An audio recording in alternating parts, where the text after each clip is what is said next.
Black in China, Season 2, sponsored by Hayden T. Joseph, Certified Public Accountant. Visit us at advancedamericantax.com. You don't like it toast? No.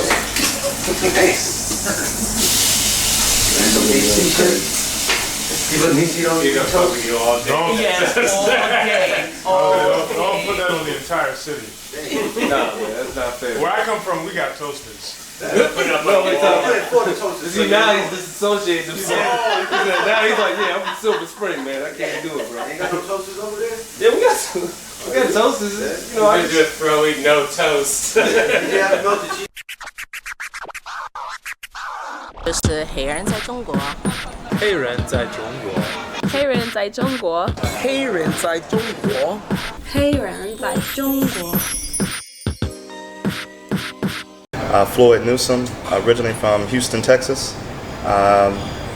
Been in Hong Kong and China for almost half of my life, 20 years going back and forth to China, and then 6 years permanently based here in Hong Kong. For a living, I work in technology for financial institutions. My name is Moon. I am originally from Brooklyn, and I came to Hong Kong to get my master's in photography, and I finished a couple of years ago and decided to stay because I saw a lot of opportunity. We're in Hong Kong, and I'm originally from DC. I've been here for 8 years running restaurants and doing design and music and just anything else I can get my hands on. I own Little Borough, which is Mexican taqueria, and just trying to get things done here in Hong Kong. I'm Stern Rockwell. I'm an artist living in Hong Kong, coming from Brooklyn, Parksville, Brooklyn. My name is Yaya Joseph, and I'm from North Jersey, and I currently live in New Territories by way of Central. I teach Baptist Power Yoga to the masses of Hong Kong and tri-state area of the US. My name is Matthew Corbin. I live in Hong Kong and I work in management. I manage a dance studio called Jam City, and I've been here for about a year and a half from New Jersey. To be honest, the US, although I have roots there, it doesn't really seem like a place that I need to go back to now because it's not budding with justice and an opportunity at the moment, right? So there's nothing really calling us back there. Europe has its problems, Asia has its problems, Hong Kong is going through, certain issues politically right now, and, in terms of the economy, who knows where it's going to go, China's economy, who knows where it's going to go, so it's really just a matter of what's happening at the time and what we can make work. The benefit of kind of my industry or what I've created is that I can kind of move around and decide to go somewhere else if we need to. With our set of skills, me and my wife can really kind of uproot and move somewhere else that's a little bit more opportunistic. So I definitely feel like there's,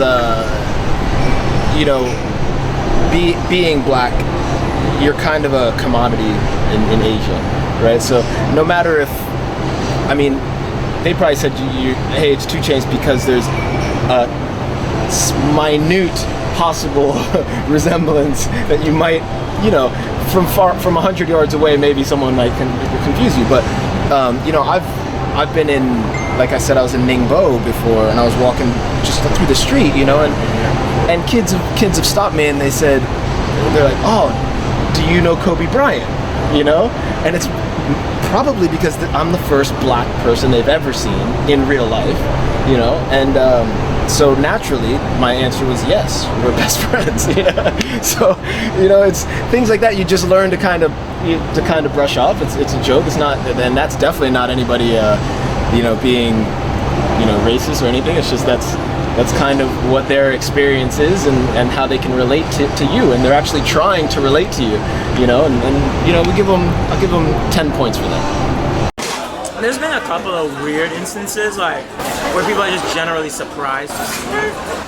I'll be walking, I'll pass somebody, and they'll be like, but I expect, because where we lived, the Disney housing where we lived, they get a lot of mainland Chinese tourists. And so like we have some girls who are a little bigger, like they would always get harassed. Like, people taking pictures of them and stuff like that. But in my case, I've never had someone, me knowing, taking pictures of me, or if they want to take a picture with me, they ask me, can I take a picture with you? Or I really like your hair, can I take a picture of you? So, one of the biggest regrets over the past 6 years living in Hong Kong, if you ask me that question, has been not acquiring Cantonese as a language skill set. I speak, okay Mandarin. I was trained for a year with a former employer, dedicated year of Mandarin language training in Taiwan. But when moving to Hong Kong, I haven't been disciplined in acquiring Cantonese. So while the written language is the same, the spoken, very, very different between Mandarin, Putonghua, and Cantonese. Mandarin has 4 tones, Cantonese has 9. I regret that. It always helps to be able to speak the local language. But the problem is Hong Kong makes it so easy for you to only speak English, right? I mean, you've got 90% of all your signs in English and in Chinese. 80% of the people that you meet in Hong Kong will have passable English. It may be difficult to do business with them, but certainly to find your way around or to make a general friend just for a drinking buddy. They're gonna speak enough English for you to socialize. But certainly it helps. It's something I regret over the past 6 years. I should work on that.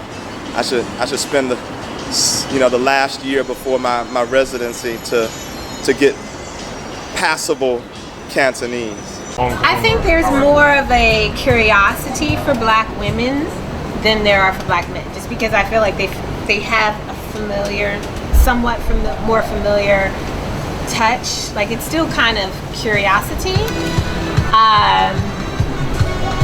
I feel there's more acceptance because there is that hierarchy here, that gender divide where man and woman, and I feel like the classism is the same.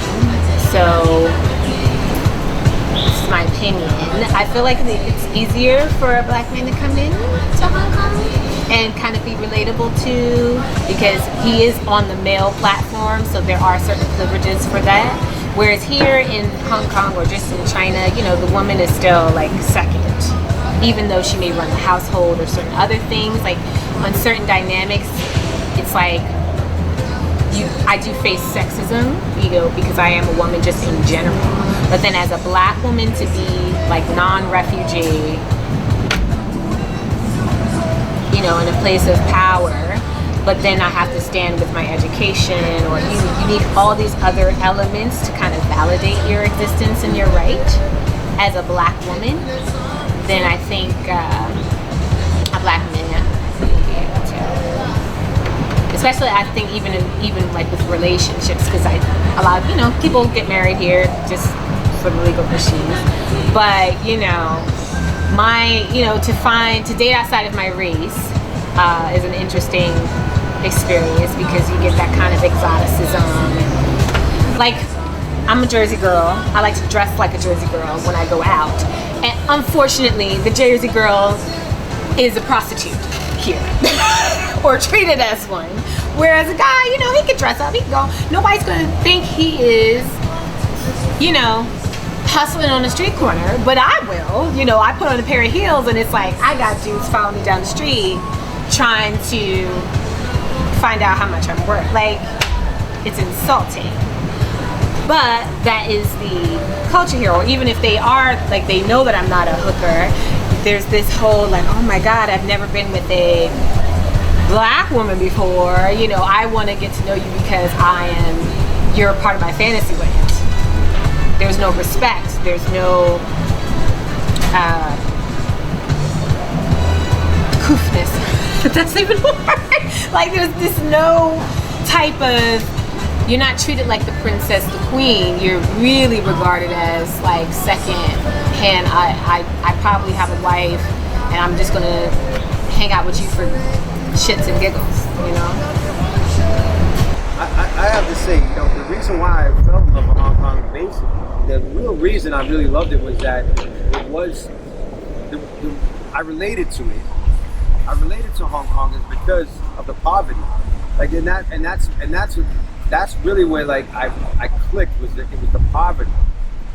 There are not a lot of rich people in Hong Kong. The aesthetic it may seem like, oh, it's all banking and it's the future and it's a great city. But they're people that are really eating the same food as my ancestors, my family eats. There's a lot of, like, for my line of business, there's a lot of like health and wellness building now. So it's like, it's really nice to go and sit outside and kind of meet like-minded people. It's really great for like freelancers. Like, that's one of the things that drew me to Hong Kong, is that there's pretty much, you can come here and reinvent yourself, is how I feel. Which is why I think the time for African Americans, for Black people to be here, for Black culture to kind of spring up, is really ripe right now. Graffiti, hip hop, art, social media, public relations, entertainment, like anything, pretty much is like at the heap of things.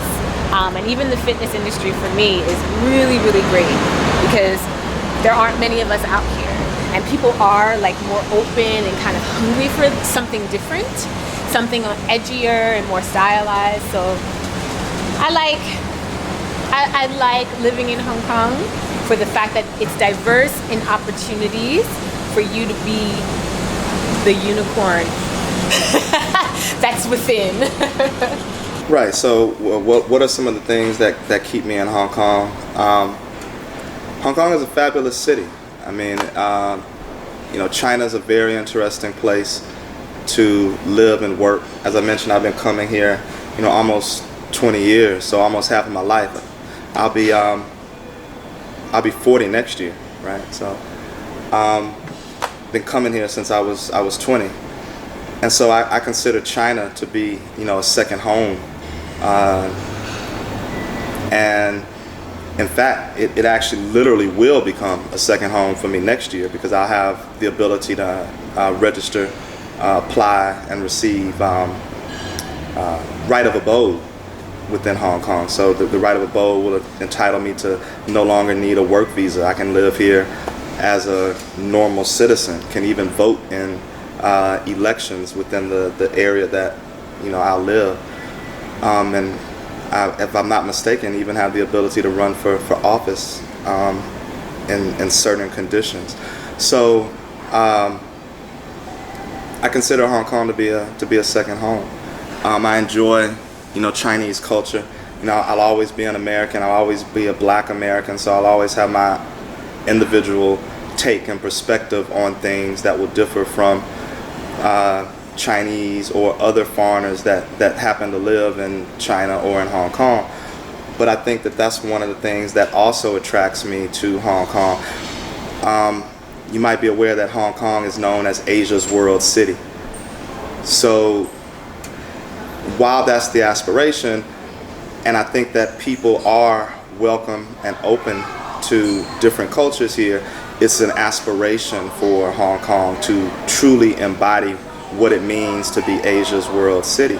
So me adopting this as a second home, what keeps me here, the ability to contribute to the society by adding diversity to it, the opportunity to gain from the diversity and different perspectives that exist here, whether they be mainland Chinese, local Hong Kong Chinese, other Asians, other Black, other Black who are from the continent, other Black who are from Brazil, other Black who are from America, Black all around the world also congregate in Hong Kong. It's its own melting pot. I would say that it's probably the most international of all of the greater China cities. And then on top of that, you know, there's also the money, the tax advantages, 15% tax, 17% tax the highest marginal tax bracket is like 17%, which I think is like half of the highest marginal tax bracket in the U.S. So even though U.S. citizens have to pay global income tax, we get a tax exemption that's significant and contributes to a lot of Americans finding Hong Kong to be favorable in terms of a tax perspective. The food in Hong Kong, basically anything you want, you can get here, except for authentic soul food and authentic Caribbean food. I haven't found like Caribbean food. I'm Guyanese. Well, my family is. I was born in America, but I can't find it. I just can't find it. What is refreshing though is they eat goat, they eat oxtails, just cooked a little differently.